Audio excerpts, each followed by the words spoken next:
without losing our time, let's get started with morning math assembly, but with loud clap.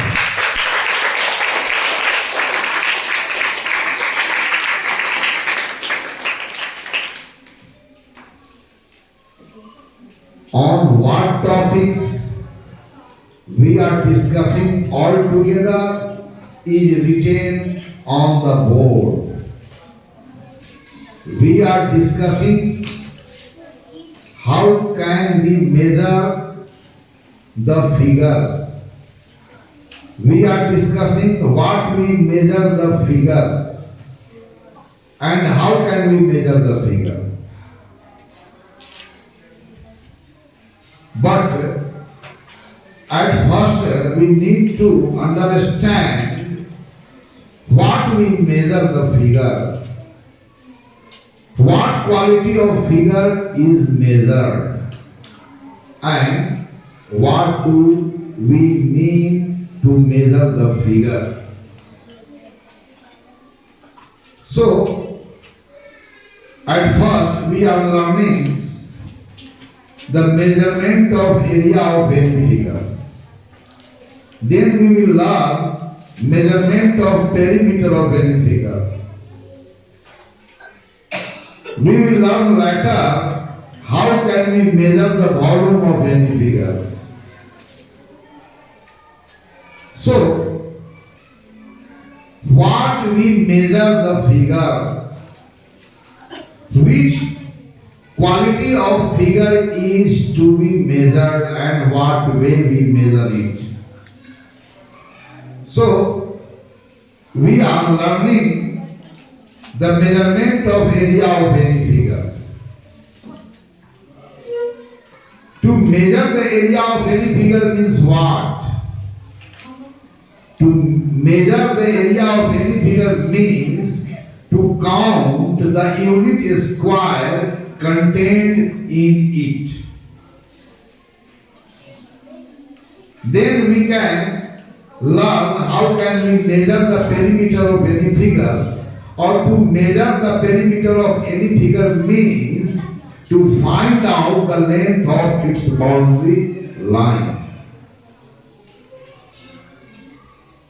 So in this morning assembly we will learn the measurement of two quality of any figures. One is its area and other is its perimeter. So we had better repeat all those facts which had already discussed in previous session. So what is the area of any figure? What do we mean it? The area of any figure means measurement of its expansion in a plane. If we draw many 2D figures on the board, what you will find? You will find some figures have less part of plane contained in it, or some figure has more part of plane contained in it. So measurement of area gives the idea that how much part of plane bounded by the figure, or how many unit square contained in it. So let's come to know what is area and how we measure it. So, at first, what is area? The area is the measurement of part of plane contained in the figure. The area of any figure means to count the unit square contained in it. अर्थात किसी आकृति के क्षेत्रफल के मापन से हमारा क्या आशय है? किसी आकृति के परिसीमाओं की लंबाई अर्थात परिमिति के मापन हम कैसे करते हैं, और आगे हम सीखेंगे कि किसी आकृति के वॉल्यूम का मापन कैसे करते हैं और किस आकृति के वॉल्यूम का मापन किया जा सकता है। लेकिन हमारा फोकस इस वक्त मेजरमेंट ऑफ एरिया पर है। ओके, बिटा दो इसे। तो किसी आकृति के क्षेत्रफल से हमारा क्या मतलब है? वैसा कोई भी द्विविमीय आकृति किसी समतल में कितना फैला हुआ है, कितना विस्तार है इसको मापना ही एरिया कहलाता है। अर्थात किसी द्विविमीय आकृति, किसी द्विविमीय बंद आकृति का क्षेत्रफल मतलब प्लेन का कितना भाग अपने अंदर में है या इकाई वर्गों की संख्या उसके अंदर में कितनी है।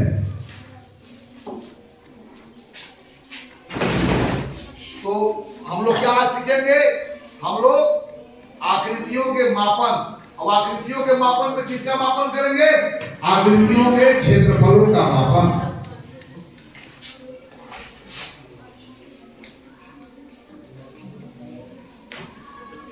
तो आकृतियों का मापन कैसे? इंप्लाइज है बंद आकृतियों का मापन। किस प्रकार की आकृतियों का मापन? बंद आकृतियों का मापन।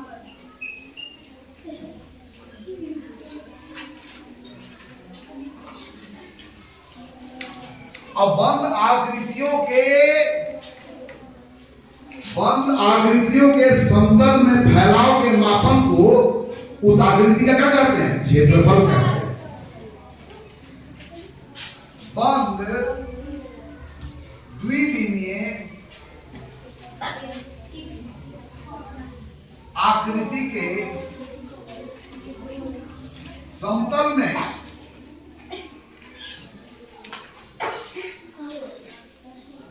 फैलाव की मापन को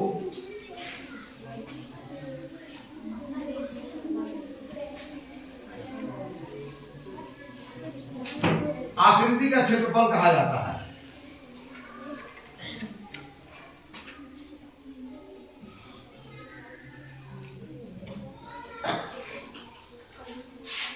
तो क्षेत्रफल भी आकृतियों की मापन है। तो आकृतियों के किस प्रकार की मापन को हम क्षेत्रफल कहते हैं? कि कोई भी द्विविमीय बंद आकृति समतल में कितना फैला हुआ है। How much 2D closed figure is expanded in a plane. We measure the expansions of any 2D closed figure in a plane. This measurement of figure is said to be its area. तो किसी आकृति का क्षेत्रफल क्या है? उस आकृति के क्षेत्रफल का मापन मतलब वह आकृति समतल के कितना भाग को धारण किए हुए है। और इसका मापन कैसे करते हैं? पिछली सदन में हमने चर्चा किया कि कोई भी वर्गाकार आकृति को आप इकाई के रूप में चयन करते हो और वह वर्गाकार आकृति उसमें कितनी बार आई है इसकी गणना करते हो। हर राशियों की जैसे मापन करते हो यहां भी उसी तरह के मापन करना है।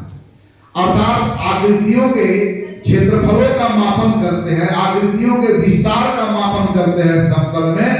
तो वहां पर इकाई के रूप में क्या चयन करते हैं? कोई वर्ग।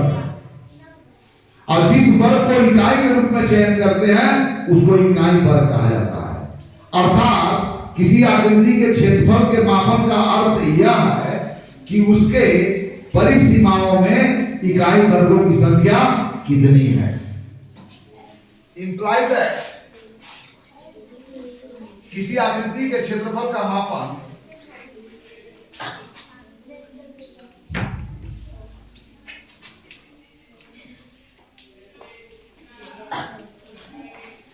उसके अंतर्गत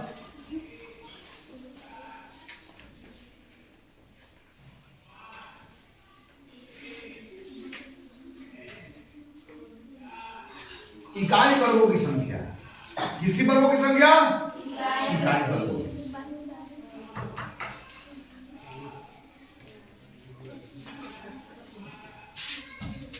अब किसी वर्गाकार वस्तु को हम इकाई के रूप में स्वीकार कर लेते हैं और उससे उस आकृति को ढकते हैं साइड बाय साइड रख करके और तब देखते हैं कि कितना इकाई वर्ग की आवश्यकता होगा उस पूरे आकृति को ढकने के लिए। तो वह इकाई वर्गों की जो संख्या होगा वह क्या बता रहा होगा? उस आकृति के समतल में फैलाव के मापन के बारे में कह रहा होगा, है ना।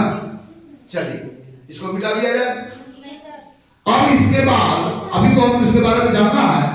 फिर आकृतियों की मापन में दूसरा शब्द आएगा परिमिति, अर्थात कोई बंद आकृति के परिसीमाओं की जो लंबाई होगी, length of its boundary line of a closed figure is called its perimeter. तो आज हम दो प्रकार की राशियों की मापन सीखेंगे, आकृति का क्षेत्रफल और आकृति का परिमिति। क्योंकि आकृति का परिमिति एक लंबाई होता है, लंबाई के मापन को आप पहले से जानते हो करना। तो अभी हम एरिया पर बात करेंगे, फिर एरिया के बाद पेरीमीटर पर बात करेंगे, और फिर हम देखेंगे किसी आकृति के एरिया और पेरीमीटर में कोई रिलेशंस है क्या। पेरीमीटर बड़ा हो तो एरिया बड़ा होगा, क्या एरिया बड़ा हो तो पेरीमीटर बड़ा होगा, या पेरीमीटर बड़ा हो तो एरिया छोटा भी होगा। इस तरह के उनके जो रिलेशंस है उसके बारे में स्टडी करेंगे। देखिए अभी हमारा फोकस है आकृतियों की मापन हम कैसे करते हैं। तो आकृतियों की मापन में इकाई वर्गों से उसे तुलना करते हैं। जितने इकाई वर्गों के बराबर, जितने इकाई वर्गों को यूज करने के बाद पूरे एरिया ढक जाती हो तो वह इकाई वर्गों की संख्या उस आकृति का क्षेत्रफल बताता है। चलिए अब हम लोग इकाई वर्ग के मतलब क्या होगा। इकाई भुजा वाले वर्ग, इकाई वर्ग किसे कहेंगे, इकाई भुजा वाला वर्ग को हम इकाई वर्ग कहेंगे। यानी कि लंबाई को जिस इकाई में व्यक्त किया गया होगा उसी इकाई को अगर हम उसको भुजा लेते हैं, अर्थात इकाई भुजा वाला वर्ग को इकाई वर्ग कहते हैं। चलो इकाई वर्ग क्या है, यूनिट स्क्वायर। देखिए इकाई भुजा वाला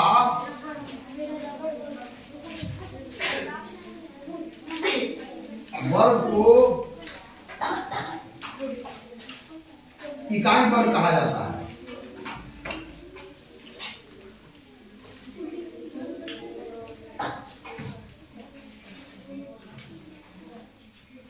अर्थात इकाई भुजा वाले वर्ग का क्षेत्रफल को क्या बोलेंगे, एक वर्ग इकाई।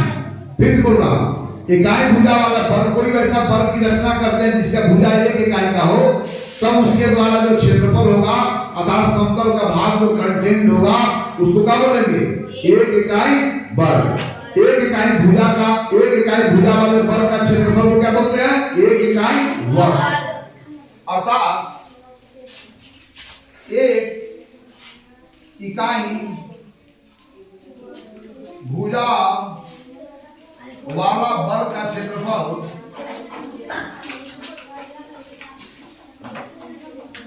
क्या कहा जाता है, एक इकाई वर्ग।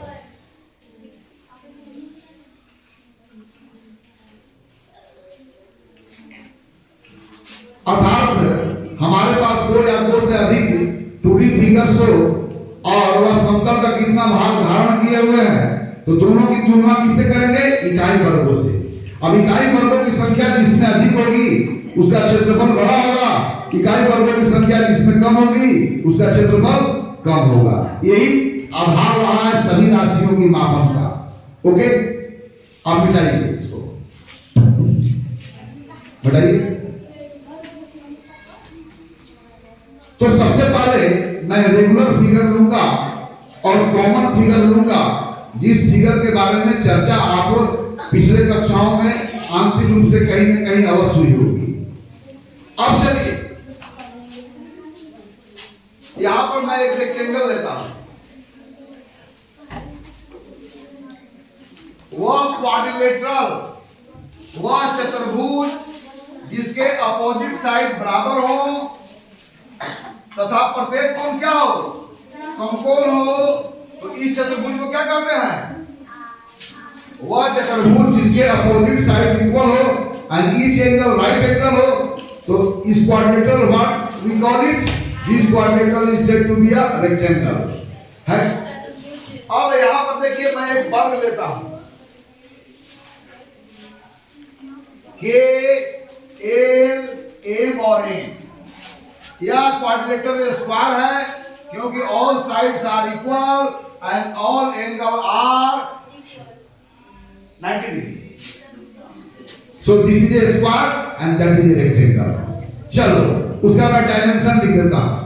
यह 2D फिगर है जिसका भी लंबाई होगा मान लो कि इसकी लंबाई 10 सेंटीमीटर है और इसकी चौड़ाई कितनी है? 5 सेंटीमीटर। मान लो कि यह वर्ग है, इसकी प्रत्येक भुजा कितनी है?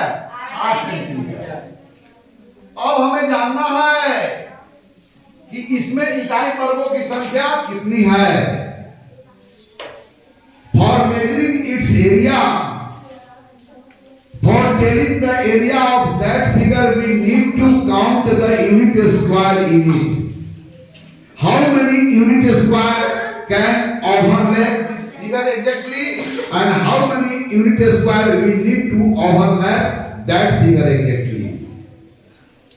So the number of unit square which overlap both figure exactly, तो वह number of unit square जो होगा उसका एरिया कहलाएगा। ओके, अब मैं पहले बता कि इकाई भुजा वाला वर्ग, इकाई भुजा वाला वर्ग के मतलब क्या हुआ? देखिए यहाँ लंबाई को किस इकाई में नापा गया है? सेंटीमीटर। वहां पर लंबाई की इकाई क्या है? 1 सेंटीमीटर। इसलिए यहाँ पर इकाई वर्ग क्या होगा? 1 सेंटीमीटर भुजा वाला जो वर्ग होगा इसके लिए यूनिट स्क्वायर होगा, और 1 सेंटीमीटर भुजा वाला वर्ग इनके लिए यूनिट स्क्वायर होगा। सपोज दैट, मान लो another rectangle and which length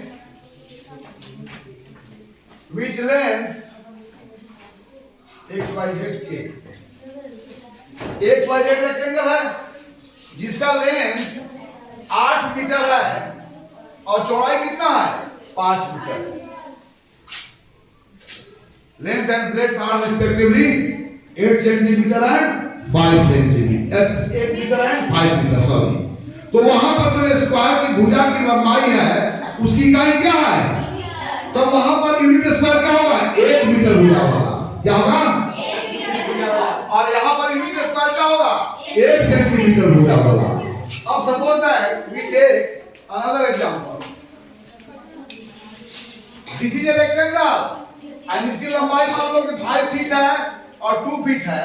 यह रेक्टेंगल है, तो यहाँ पर भुजाओं की लंबाई की इकाई क्या है?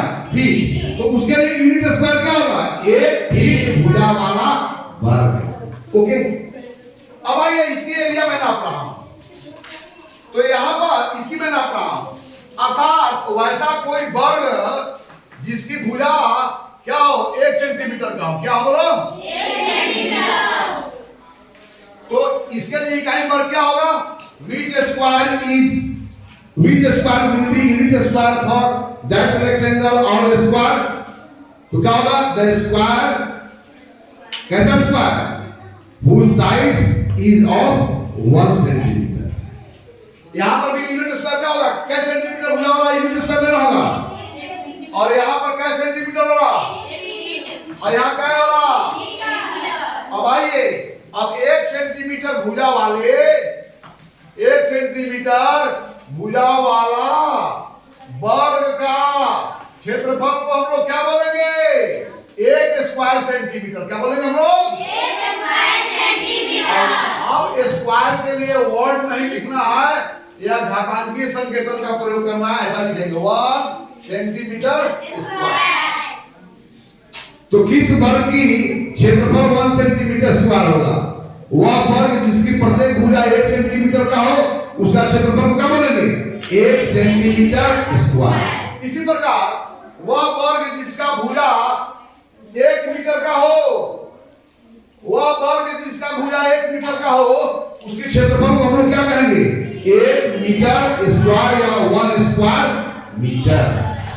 ओके, तो किसी आकृति के क्षेत्रफल का मापन करना मतलब यह बताना कि उसके अंदर में इकाई वर्गों की संख्या कितनी है। अगर उन इकाई वर्गों को साइड बाय साइड रखे जिससे उनमें कोई गैप ना हो, तो अब कितने इकाई वर्ग के होंगे जो पूरे पूरे उसके क्षेत्र को ढक लिए होंगे, तब उस समय इकाई वर्गों की संख्या उसकी क्षेत्रफल बता रही होगी। ओके, अब देखिए बड़ा आसान है, तो मुझे बताइए इसकी इस आयत की लंबाई 10 सेंटीमीटर है, चौड़ाई कितना है? अगर मैं 1 सेंटीमीटर वाला वर्ग बनाना चाहूं तो इसमें कितने वर्ग बनेंगे? देखिए, तो ऐसे 10 सेंटीमीटर है, तो तो ऐसे लंबवत लाइन परपेंडिकुलर लाइन क्या खींच सकते हैं?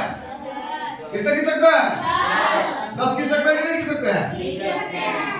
10 खींचेंगे तो ऐसे तो 10 बनेंगे और ऐसे कितने बनेंगे? तो इसी अगर ऐसे हम लोग 5 करते हैं तब ऐसा स्क्वायर जो होगा प्रत्येक का स्क्वायर का साइड की लंबाई कितनी हो जाएगी?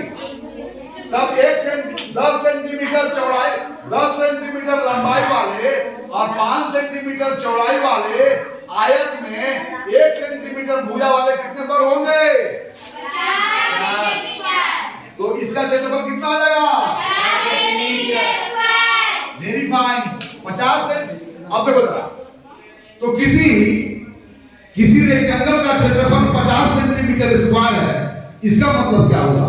इसका मतलब यह हुआ कि 1 सेंटीमीटर भुजा वाले 50 वर्गों के बराबर उसका क्षेत्रफल है। अर्थात 10 सेंटीमीटर और 5 सेंटीमीटर लंबाई और चौड़ाई वाले आयत में 1 सेंटीमीटर भुजा वाले कितने वर्ग को एडजस्ट किया जा सकता है? How many square of unit side can be adjusted in that rectangle? 50 कितने? 50 बोलो। इसलिए उसका एरिया कितना हो गया? 50 सेंटीमीटर। क्योंकि वहां पर भुजाओं की लंबाई की इकाई सेंटीमीटर है तब वहां पर यूनिट स्क्वायर में 1 सेंटीमीटर वाला लेना होगा। अब इन द सेम वे यहां पर क्या होगा? यहां पर 8 सेंटीमीटर लंबाई चौड़ाई सब है स्क्वायर है तब इसमें 1 सेंटीमीटर का कितने वर्ग मिलेंगे? निश्चित है इसमें 8 बने प्रत्येक में 8 होंगे और ऐसे 8 पंक्तियों होगा ना प्रत्येक पंक्ति में 8 वर्ग होंगे अब पंक्तियों की संख्या भी क्या होगी? 8 होगी तो कुल कितने हो जाएंगे? बड़ा आसान है। तो मुझे बताओ कि 1 सेंटीमीटर भुजा वाले वर्ग में इकाई वर्गों की संख्या कितनी है? संख्या पुत्र है 64। अच्छा 8 सेंटीमीटर भुजा वाले वर्ग को क्षेत्रफल बताने के लिए इकाई के वर्ग के रूप में कैसा वर्ग लिए हैं? 1 सेंटीमीटर भुजा वाला। राइट तो यहां पर देखें 8 मीटर और 5 मीटर इनकी लंबाई और चौड़ाई है तब यहां पर लंबाई चूंकि मीटर में लिया हुआ है इसलिए इनका क्षेत्रफल बताने के लिए इकाई वर्ग के रूप में कौन सा आप लेंगे? हाँ 1 मीटर भुजा वाला वर्ग। यहाँ पर इकाई वर्ग क्या होगा? 1 मीटर भुजा वाला। अब 1 मीटर भुजा वाला वर्ग जो होगा कितने हो जाएंगे इसमें? 8 पचे 40। यानी कि ऐसे 8 और ऐसे 5 तो इकाई वर्गों की संख्या कितनी हो जाएगी? 40। चलिए आप फटाफट बताएंगे अब आपको बताऊंगा नहीं। या इसकी लंबाई मान लो कि 50 मीटर है और इसकी लंबाई मान लो कि चौड़ाई 3 मीटर है। 50 मीटर है लंबाई 3 मीटर चौड़ाई है इस आयत का तो इसकी एरिया कितनी हो जाएगी? 150 मीटर और 150 मीटर स्क्वायर का मतलब क्या हुआ? 1 मीटर भुजा वाले वर्गों की संख्या 150। तो क्लियर हो गया? किसी आकृति के क्षेत्रफल का मापन मतलब उसमें इकाई वर्गों की संख्या को पता करना। To find the area of any 2D figure means you have to find out total number of unit square contained in it. How many unit square can overlap that figure exactly? Then this number is said to be the area of that figure. Okay? So what do we mean to measure the area of any figure? To measure the area of any figure means to find out its expansion in a plane. How much 2D figure is spread out in a plane? How much 2D figure is expanded in a plane? Right? तो इसी को हम लोग क्या बोलते हैं? आकृति का क्षेत्रफल का मापन। किसी आकृति के क्षेत्रफल का मापन मतलब इकाई वर्गों की संख्या उसके अंदर में कितनी होगी अर्थात कितने इकाई वर्ग यदि साइड बाय साइड रखे जाए तो पूरे फिगर को ढक लेंगे ओवरलैप कर लेंगे। क्लियर हो गया ना? चलिए अब मिटाइए। तो आप लोग मौखिक बोलेंगे, मौखिक बोलेंगे। 20 मीटर, कोई ऐसा है जिसकी लंबाई 20 मीटर है, चौड़ाई 5 मीटर है, तो 1 मीटर भुजा वाला कितने टन होंगे? 100 सेंटीमीटर। हम जो बोल रहे हैं बोलो, स्वाद बोलो। 50 मीटर उसकी लंबाई है, 3 मीटर उसकी चौड़ाई है, तो उसमें इकाई वर्गों की संख्या कितनी होगी? 150। और वहां पर इकाई वर्ग कैसा वर्ग को इकाई माना गया है? 1 मीटर भुजा वाला वर्ग को वहां पर इकाई वर्ग। कहीं 1 सेंटीमीटर भुजा वाला वर्ग को इकाई वर्ग मानेंगे, कहीं 1 मीटर भुजा वाला वर्ग को इकाई वर्ग मानेंगे, कहीं 1 फीट भुजा वाला वर्ग को इकाई वर्ग मानेंगे। यह इस पर निर्भर करेगा कि दी हुई आकृति की लंबाई और चौड़ाई किन इकाई में व्यक्त है। ओके, क्लियर हो गया? चलो अब मैं फटाफट देख रहा हूं। अब हम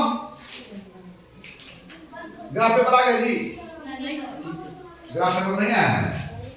अच्छा ठीक है।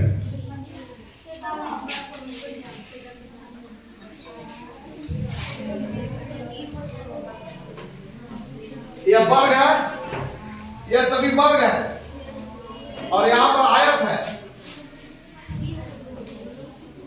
क्या अब सवाल यह है कि किसी आयत या वर्ग का क्षेत्रफल ज्ञात करने के लिए क्या हमेशा इकाई वर्गों की संख्या को गिन करके पता करना है, या लंबाई और चौड़ाई जो दिया हुआ है और इकाई वर्गों की संख्या जो प्राप्त करेंगे, क्या उसमें कोई पैटर्न है? यदि है तो कौन सा पैटर्न है? तो उसी पैटर्न को हम लोग फार्मूला बोलते हैं। क्या बोलते हैं हम लोग? When we find out the number of unit square in a triangle or a square, if their length and breadth are given, then there is a pattern in it for finding its area, or there is no pattern. बस अगर pattern है तो हमेशा बड़ा वर्ग होगा तो वहां पर इकाई वर्गों को पता करोगे, फिर गिनोगे। ये काम बहुत टीडियस है, इसलिए हम लोग पैटर्न देखते हैं, कोई पैटर्न इसमें होल्ड करता है अथवा नहीं करता है। चलो इसकी एरिया, यह एक क्या है? क्या मैं पहले बोला था? स्क्वायर। इसकी एरिया 10 मीटर है। सॉरी, इसकी एक भुजा की लंबाई 10 मीटर है, इसकी एक भुजा की लंबाई 10 मीटर है। यह जो दोनों रेक्टेंगल है, इसका भुजा की लंबाई 20 फीट है, और इसका क्या है? 3 फीट है, या फीट में दिया हुआ है। ये भी एक रेक्टेंगल है जिसकी लंबाई 15 सेंटीमीटर है और चौड़ाई कितनी है? 4 सेंटीमीटर। ओके, यह दोनों क्या है? आयत है। ये दोनों क्या है? आयत। और यह दोनों क्या है? वर्ग है। अब मुझे बताइए, यहां पर इसका नंबर ऑफ यूनिट स्क्वायर कितना होगा इसमें, या इसका क्षेत्रफल क्या होगा? बोलो। 100 सेंटीमीटर, यानी कि 100, यहां पर 100 के लिए कैसे लाया? इसमें 10 में 10 सेंटीमीटर किया। इसमें यूनिट स्क्वायर कितने होंगे? 100 मीटर स्क्वायर। तो यहां पर 10 गुने 10 सेंटीमीटर स्क्वायर आया, क्या हुआ? 10 गुने 10 मीटर। चलिए यहां पर इकाई पर कितने हुए? क्या 60? क्या 60 फीट? हम बोलो 60 फीट, यानी कि 1 फीट वाले कितने यहां पर स्क्वायर होंगे? तो इसका एरिया क्या लिखेंगे? 20 3 फीट स्क्वायर। इसका बताओ, यहाँ पर क्या हो जाएंगे? कि सेंटीमीटर में दिया हुआ लंबाई 1 सेंटीमीटर वाले कितना था? बोलो 60 सेंटीमीटर स्क्वायर। 60 हुआ, 60 सेंटीमीटर स्क्वायर। तो क्या 60 सेंटीमीटर में देखो तो क्या लंबाई और चौड़ाई को गुना करने का मिल रहा है कि नहीं मिल रहा है? यहाँ पर देखो, इसमें भी हुआ 60 फीट स्क्वायर, जिसकी लंबाई और चौड़ाई में गुना करने में मिल रहा है। यहाँ पर क्या हो रहा है? वर्ग में क्या हो रहा है? जो भुजाओं की लंबाई है उसी का स्क्वायर कर दे रहे हैं, 2 बार गुना कर दे रहे हैं। इससे हम लोग कौन सा पैटर्न को डेवलप किया, कौन सा पैटर्न देखा, जब कभी आयत के क्षेत्रफल निकालना हो अर्थात इकाई वर्गों की संख्या को पता करना हो, तो इकाई वर्गों की संख्या कितनी है जो उनके लंबाई और चौड़ाई का गुणनफल होता है, वही इकाई वर्गों की संख्या मिलती है। क्या यहाँ पर क्या देखा, यहाँ पर इकाई वर्गों की संख्या उतनी ही है जितनी इनकी लंबाई और चौड़ाई को गुणा करने पर मिलता है। वर्ग की स्थिति में है इकाई वर्गों की संख्या उतनी ही है जब उनके भुजाओं को स्क्वायर करते हैं, यानी भुजाओं को स्वयं से जब गुणा करते हैं। तो इस डेटा के बाद हम लोग जब कभी भी आयत और वर्ग के क्षेत्रफल निकालनी हो तो वहां पर हमें इकाई वर्गों को पता नहीं करना है ट्रेडिशनल तरीकों से, तो वहां पर पैटर्न देखते हैं, यानी कि लंबाई और चौड़ाई का जो गुणनफल होगा आयत की स्थिति में, यह गुणनफल में जो संख्या मिलेगा वही इकाई वर्गों की संख्या होगा।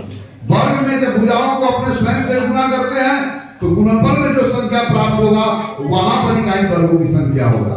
अर्थात वर्ग और आयत के क्षेत्रफल में हम एक पैटर्न देखते हैं और उस पैटर्न को आप लिख लिया जाए। बताइए, तो किसी आयत की लंबाई दी गई हो, चौड़ाई दी गई हो, तब उसमें इकाई वर्गों की संख्या पता करना है, तो इकाई वर्ग को ड्रॉ करने की जरूरत नहीं है। इकाई वर्गों की कुल संख्या उनके लंबाई और चौड़ाई के गुणनफल के बराबर होगा। यह हो गया सूत्र। अर्थात कोई आयत है, यह कोई आयत है और इसकी आमने सामने की भुजा ए और बी है, मतलब लंबाई कितना है, ए है और बी है, तब इसका क्षेत्रफल क्या होगा, आयत का क्षेत्रफल कितना होगा बोलो, ए गुने बी, ए बी, और क्या लिखेंगे, वर्ग इकाई, क्या लिखेंगे हम लोग, जो भी यहाँ, तो आयत का क्षेत्रफल क्या हो गया, ए बी वर्ग इकाई, यदि इसकी लंबाई ए है और बी है। वर्ग का क्षेत्रफल क्या हो जाएगा, मान लो कि प्रत्येक भुजा इसे ए है, तो किसी वर्ग का क्षेत्रफल ज्ञात करने के लिए क्या होगा, बोलो ए स्क्वायर। तो वर्ग का क्षेत्रफल का क्या सूत्र हो गया, ए स्क्वायर, दैट इज ए गुने ए। ओके, तो अपना मौखिक स्वरूप बताइए, थोड़ा सा लौकिक तुम देर कर गया। ठीक, एक वर्ग का भुजा 10 फीट का है तो उसके क्षेत्रफल कितना होगा, 100 फीट स्क्वायर। Very fine. तू बोलो एक वर्ग की भुजा 5 सेंटीमीटर का हो तो उसमें 1 सेंटीमीटर भुजा वाला कितने वर्ग होंगे, 25। Very fine. अब मुझे बताओ किसी आयत की लंबाई 10 मीटर है, चौड़ाई 4 मीटर है, तब 1 मीटर भुजा वाला कितने वर्ग होंगे, 10 फीट है और 10 मीटर और 4 मीटर है, उस आयत का क्षेत्रफल को क्या बोलेंगे हम लोग, 40 मीटर। ओके, तो अब तक हम लोग समझ लिया कि किसी आकृति के क्षेत्रफल के मापन से हमारा क्या मतलब है। तो किसी आकृति के क्षेत्रफल का मापन के मतलब उसमें इकाई वर्गों की संख्या को पता करना। अब इकाई वर्ग कहां पर, किस वर्ग को हम इकाई वर्ग मानेंगे, यह इस बात पर निर्भर करता है कि आयत या वर्ग की भुजाओं की लंबाई जिस इकाई की डेप्थ होंगे उन्हीं इकाई वाला जो है वर्ग को हम इकाई वर्ग मानेंगे। अगर किसी वर्ग का आयत की भुजा लंबाई और चौड़ाई मीटर में दिया हुआ है तब 1 मीटर भुजा वाला वर्ग वहां पर इकाई होगा। किसी आयत का और वर्ग का लंबाई या चौड़ाई सेंटीमीटर में दिया हुआ है तो वहां पर 1 सेंटीमीटर भुजा वाला इकाई वर्ग होगा। ओके, तो हम लोग मेजरमेंट ऑफ फिगर्स में we have learned first how can we measure the area of any 2D figure. Now we are going to learn how can we measure its boundary line, and the measurement of boundary line of any closed figure is said to be its perimeter. है ना? तो अगले दिन उनके दूसरे गुणों के बारे में हम लोग आकृतियों के दूसरे क्वालिटी को हम लोग मेजर करेंगे और वह कौन सा है, पेरीमीटर। जरा बताओ इसको।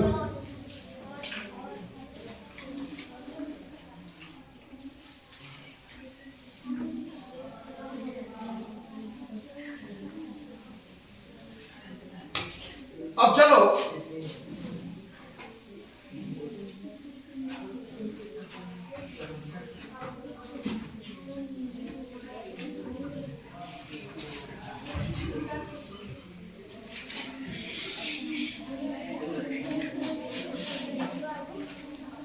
यस। अब हम लोग दूसरे क्वालिटी की चर्चा कर रहे हैं। आकृति का उसे क्या बोलते हैं? पेरीमीटर। परिमिति, परिमाप, परिमाप भी बोलते हैं, परिमिति भी बोलते हैं, और अंग्रेजी में क्या बोलेंगे? पेरीमीटर। ओके। किसी आकृति का परिमिति से मेरा मतलब क्या है, पेरीमीटर से क्या मतलब है, और कैसी आकृतियों की पेरीमीटर को मेजर किया जाता है। तो जिस प्रकार बंद आकृतियों का बंद आकृतियों का ही क्षेत्रफल मापन किया जा सकता है, उसी प्रकार बंद आकृतियों का ही परिमिति का मापन किया जाता है। तो परिमिति क्या है? किसी आकृति के कोई भी क्लोज फिगर हो तो उसकी जो बाउंड्री लाइन है, उसकी जो परिसीमा है, चारों तरफ घेरे हुए, उस सीमाओं की लंबाई को उसका परिमाप करते हैं। चलिए, एक लड़का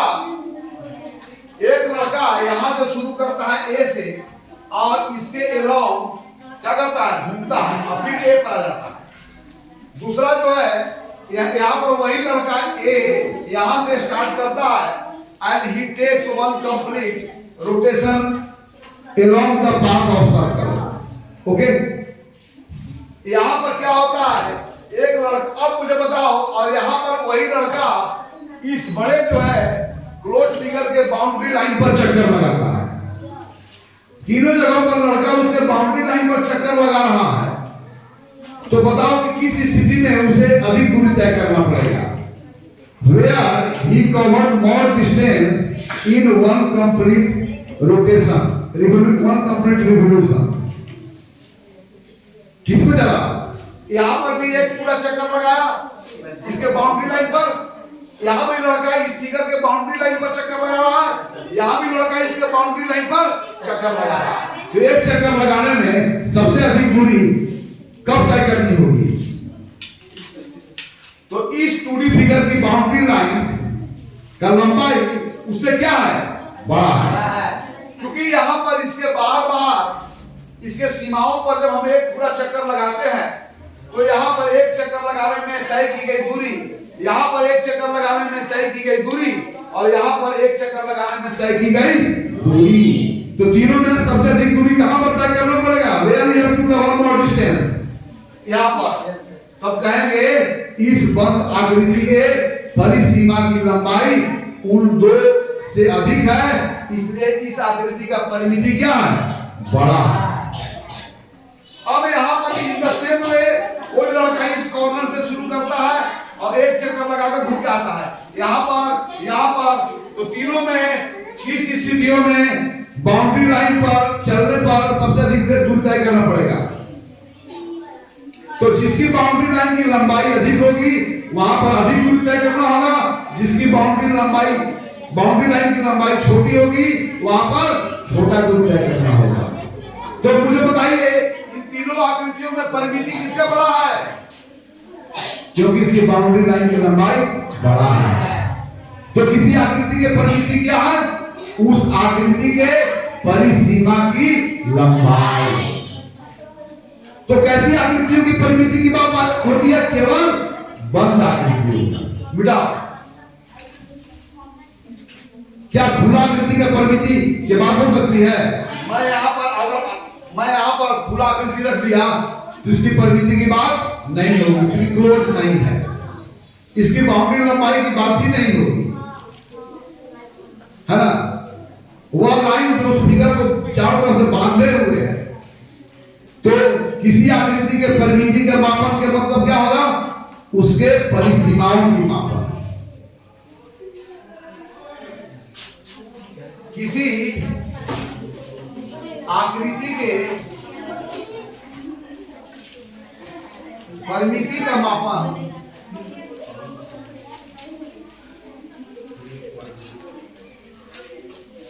इंप्लाइज दैट उस आकृति क्या मापा? उस आकृति के परिसीमाओं का मापा।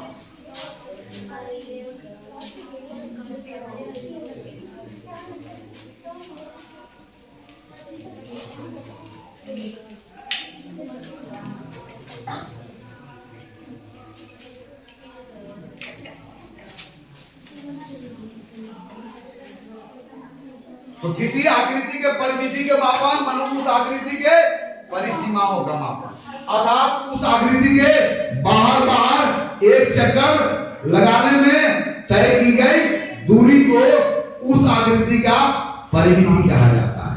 Okay, so what is the perimeter? Perimeter of closed figure is the length of its boundary line. Okay? उस आकृति के परिसीमाओं का मापन implies that उस आकृति के बाहर एक चक्कर लगाने में तय की गई दूरी, implies that उस आकृति के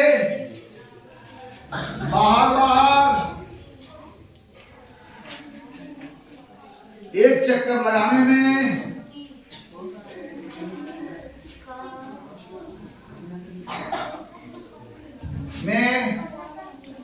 तय की गई दूरी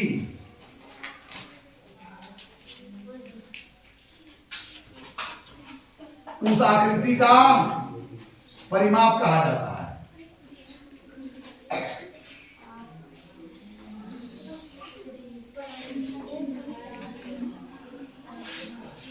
तो किस प्रकार की आकृतियों की परिमाप होता है?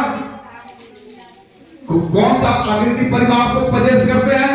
What kind of आकृति figure possess perimeter? Only closed figure। तो किस प्रकार की आकृतियों की परिमाप संभव है? केवल बंद आकृतियों की परिमाप संभव है।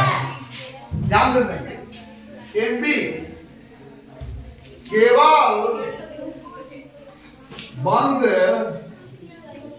आकृतियों का परिमाप बताया जा सकता है।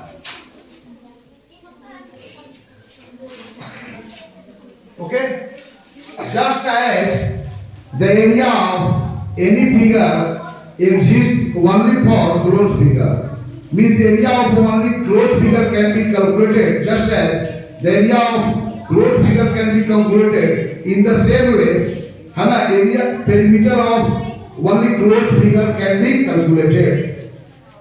तो जो आकृतियां खुली है न उसका एरिया को कैलकुलेट किया जाता है न उसकी पेरीमीटर को कैलकुलेट किया जाता है, अर्थात उस आकृतियां के लिए पेरीमीटर एरिया एग्जिस्ट नहीं करते हैं।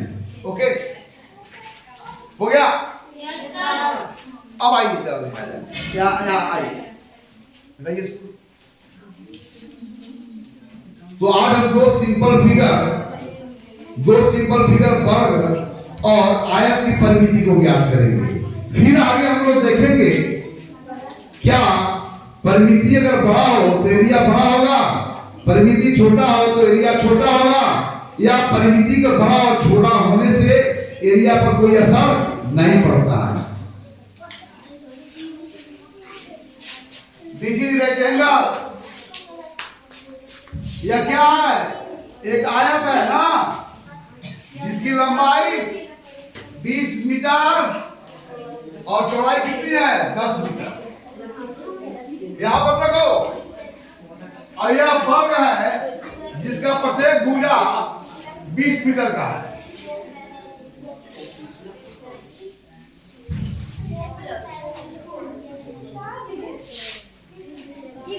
अब मुझे बताइए, कोई लड़का ए से दौड़ना शुरू किया इसके बाउंड्री लाइन पर, तो ए से कहां गया?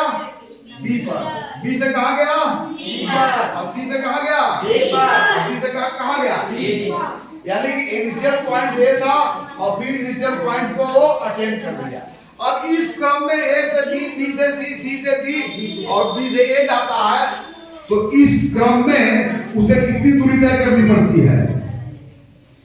कितनी दूरी तय करनी पड़ती है? अर्थात आयत ए बी सी डी का परिमाप या परिमिति किसी आयत का परिमिति मतलब हुआ उस आयत के सीमा पर एक पूर्ण चक्कर लगाने में चली गई दूरी, चाहे वह कहां से कॉर्नर से स्टार्ट करे या मिड पॉइंट से स्टार्ट करे, कहीं से भी स्टार्ट करे, लेकिन जो आपका इनिशियल पॉइंट होगा फिर घूम करके उसी फाइनल पोजीशन भी इनिशियल पॉइंट ही होगा, है ना। यानी इनिशियल पोजीशन और फाइनल पोजीशन दोनों एक हो जाए, तब इस क्रम में आपको कितना डिस्टेंस कवर करना पड़ा वही उसका तय होगा। तो बताओ कितना कितना करना पड़ा? अगर ये 20 को हम लोग क्या मानते हैं? लंबाई। तो ये भी लंबाई हो जाएगा, ये भी चौड़ाई, ये भी क्या हो जाएगा? तो यहाँ क्या देखेंगे हमारी दूरी का हुआ लंबाई क्या जोड़ रहा है? 20 मीटर। फिर क्या जोड़े? कितना जोड़े? 10 मीटर। फिर कितना जोड़े? 20 मीटर। और फिर कितना जोड़े? 10 मीटर। चलो 20 मीटर आपका क्या था? लंबाई। 10 मीटर क्या था? चौड़ाई। फिर क्या मिला? लंबाई। और फिर क्या मिला? तो बैग में एल हो गया 2L और प्लस क्या हो गया? अब दोनों में 2 कॉमन लेंगे, L प्लस क्या हो जाएगा? B। यह रहा आयत के परिमिति का सूत्र। अर्थात लंबाई और चौड़ाई को गुणा कर दो, जोड़ दो और फिर 2 से गुणा कर दो, यह जो संख्या होगी उसकी परिमिति को बताएगा बाउंड्री लाइन। तो आयत के देखो, तो आयत के परिमिति का क्या सूत्र हो गया? 2 इंटू लंबाई प्लस चौड़ाई। अगर यहाँ वर्ग का परिमिति यानी इस वर्गाकार आकृति के सीमाओं पर जब हम एक चक्कर लगाते हैं तो हमें कितनी दूरी तय करनी पड़ेगी?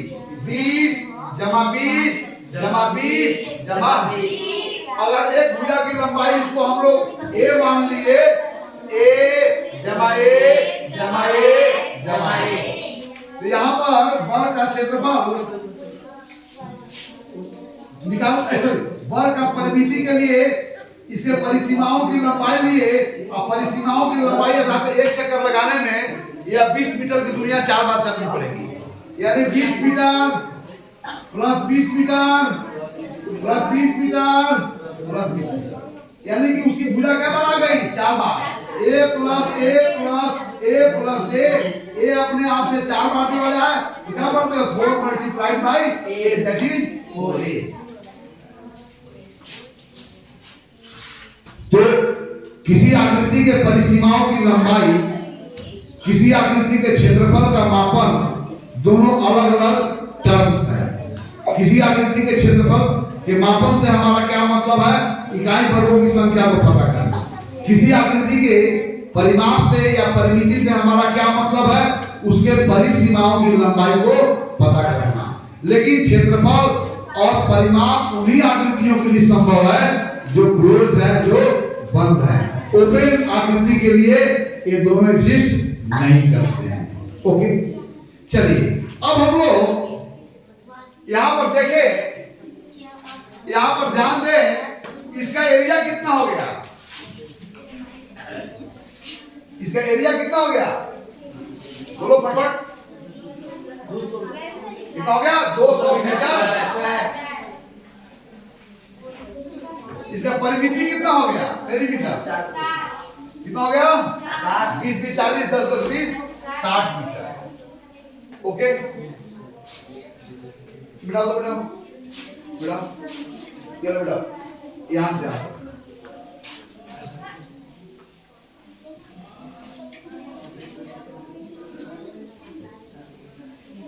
ये बेटा, इसका एरिया कितना है? 200 मीटर स्क्वायर और इसका पेरीमीटर कितना है? 60 मीटर ना। अब चलो इससे बड़ा रेक्टेंगल लेते हैं। इसे हम लोग क्या लिए? बड़ा रेक्टेंगल। यहाँ पर 20 है तो यहाँ पर हम 30 मीटर कर देते हैं और यहाँ पर चौड़ाई 10 मीटर है तो यहाँ पर क्या करते हैं? तब मुझे बताओ कि इसके एरिया कितनी हो गई? कितनी एरिया हो गई बोलो? 600 मीटर स्क्वायर। इसकी परिमिति कितनी हो गई? 100 मीटर। 20 20 40 30 30 60 100 मीटर। वेरीफाई। यहां पर देखो कि यहां पर एरिया कितना है? 200 मीटर स्क्वायर। 600 ना हुआ, सॉरी 30 है और 20 है यार, 600 है। अब यहां पर एरिया कितनी है? 200 मीटर स्क्वायर। यहाँ पर पेरीमीटर कितनी है? 60 मीटर स्क्वायर। अब इससे बड़ा मैं रेक्टेंगल ले लिया तो यहाँ पर कितना हो गया? 600 मीटर स्क्वायर। अब यहाँ पर पेरीमीटर में क्या हो गया? 100 मीटर। तो क्या इससे बड़ा अगर हम रेक्टेंगल लेंगे उसका एरिया भी क्या हो जाएगा? बढ़ जाएगा। तो पेरीमीटर भी क्या हो जाएगा? बढ़ जाएगा। क्या हमेशा यह होगा? क्या एरिया बड़ा होगा? किसी अगर आयत का एरिया बड़ा हो तो उसका पेरीमीटर भी बड़ा होगा। क्या किसी आकृति का क्षेत्रफल अगर बड़ा हो तो क्या उसका परिमिति भी बड़ा होगा? क्या उसका परिमिति छोटा होगा? या उसकी परिमिति के बारे में हम नहीं कर सकते हैं। यहां से यह क्वेश्चन है। क्या क्वेश्चन है कि दो आकृति के अगर क्षेत्रफल ए आकृति ए आयत का क्षेत्रफल बी आयत से बड़ा है तो क्या यह जरूरी है कि आयत ए का परिमिति आयत बी के परिमिति से बड़ा होगा? या आयत ए का परिमिति बी के परिमिति से छोटा भी हो सकता है? एरिया बड़ा होने पर क्या परिमिति छोटा हो सकता है? या एरिया छोटा होने पर परिमिति बड़ा हो सकता है? या एरिया बड़ा होने पर हमेशा परिमिति बड़ा होगा? इन्हीं बातों को हम लोग क्रियाकलाप के द्वारा समझेंगे। मिटा दिया जाए।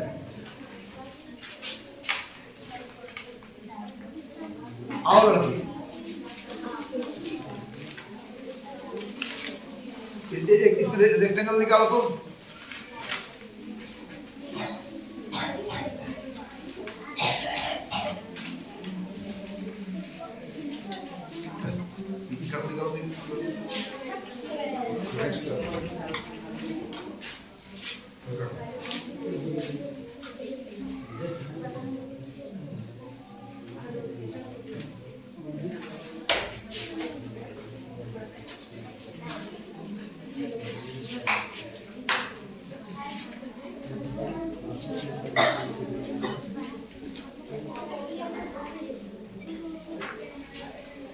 चलिए, यह कौन सी आकृति है? आयत है कि नहीं है? अब इस आयत का क्षेत्रफल देख रहे हो ना?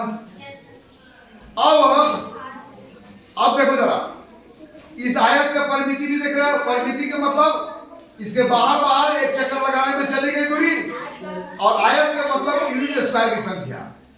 अगर मेरा क्वेश्चन यही है कि आयत का क्षेत्रफल अगर छोटा हो तो क्या परिमिति भी छोटा होगा?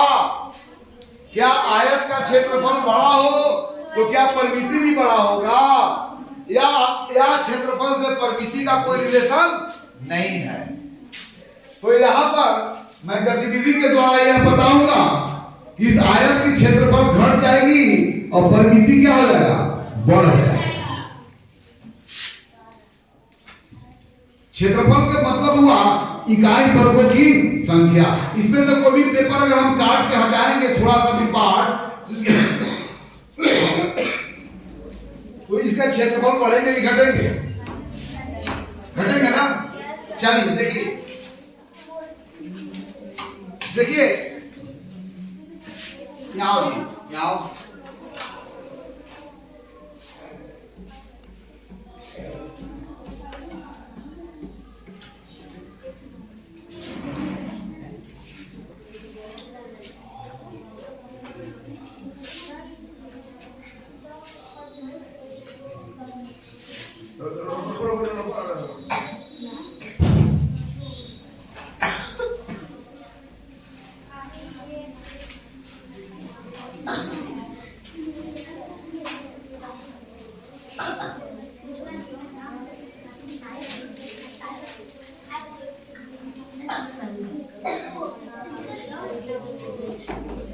देखिए,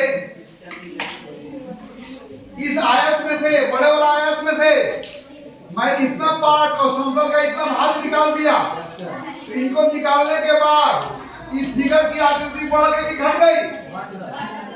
घटेगी ना?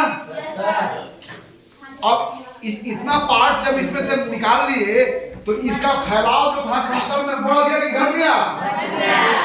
तो इसकी एरिया तो घट गई। लेकिन अब आइए, जब इतना टुकड़ा लिए हुए था, ध्यान देंगे, जब इतना टुकड़ा लिए हुए था तो इसका पेरीमीटर क्या था? यहां से यहां तक जाते, फिर यहां पे, फिर एक चक्कर लगाते, यहाँ लाओ, यहाँ एक ही रहो। तो इस पहले वाला स्थिति में इसका पेरीमीटर क्या होता? इस भुजा की लंबाई, इस भुजा की लंबाई, इस भुजा की लंबाई और इस भुजा की लंबाई। अब देखिए इसका एरिया क्या हो गया? घट गया कि बढ़ गया? घट गया। लेकिन इसका एरिया घट गया। अब इसके बाउंड्री लाइन पर हम चक्कर लगाएंगे तो पहले की अपेक्षा कम दूरी तय करना पड़ेगा कि ज्यादा दूरी तय करना पड़ेगा? क्या करना पड़ेगा? अब इसके परिसीमाओं की लंबाई बढ़ गई कि घट गई? ध्यान दो, पहले वाला स्थिति में जब ये भरा हुआ था तो बाहर बाहर चक्कर लगा रहे थे, उस समय चली गई दूरी, और इस स्थिति में चली गई दूरी कब ज्यादा होगी? अभी वाला में कि पहले वाला में? तो हम बाहर बाहर जो यह दूरी निकाल रहे हैं, वास्तव में इस आकृति का क्या निकाल रहे हैं? क्या निकाल रहे हैं? परिमाप। इसके जब बाहर बाहर यहां से चले, फिर यहाँ आए, फिर यहाँ से आए, यहाँ आए, यहाँ आए, यहाँ आए, यहाँ आए, यहाँ आए, यहाँ आए, इस प्रकार अगर हम एक कंप्लीट चक्कर लगाते हैं तो इस स्थिति में चली गई दूरी पहले की अपेक्षा ज्यादा होगी, कम होगी? लेकिन एरिया क्या हो गई? यानी कि एरिया बड़ा हो तो कोई जरूरी नहीं है तो पेरीमीटर बड़ा हो। यहाँ पर एरिया क्या हो गया? छोटा हो गया, और पेरीमीटर क्या हो गया? यहाँ पे एरिया क्या हो गया? क्षेत्रफल क्या हो गया? क्षेत्रफल घट गया ना? क्षेत्रफल क्या हो गया? घट गया। जबकि परिमिति क्या हो गया? बढ़ गया। परिमिति क्या हो गया? परिमिति क्या हो गया? बढ़ गया। अर्थात इस गतिविधि के द्वारा हम यह जाना कि दो आकृतियां में अगर क्षेत्रफल ज्यादा हो, एक का क्षेत्रफल b से ज्यादा हो, तो यह कोई जरूरी नहीं है कि एक का परिमिति b से बड़ा हो। अर्थात एक आकृति एक का क्षेत्रफल, आकृति एक का क्षेत्रफल यदि आकृति b के क्षेत्रफल से ज्यादा हो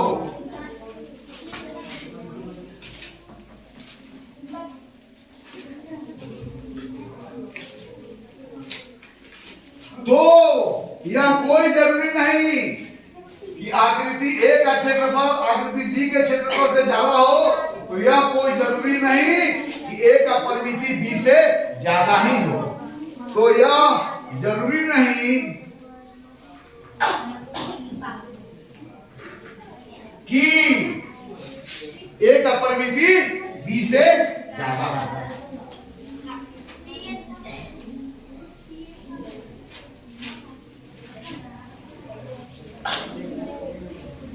अर्थात परिमिति और एरिया एक दूसरे पर निर्भर नहीं करते हैं।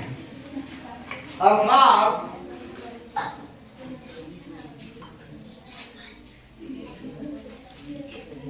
क्षेत्रफल और परिमिति कैसे राशियां हैं? स्वतंत्र राशियां हैं, एक दूसरे पर निर्भर नहीं करते हैं।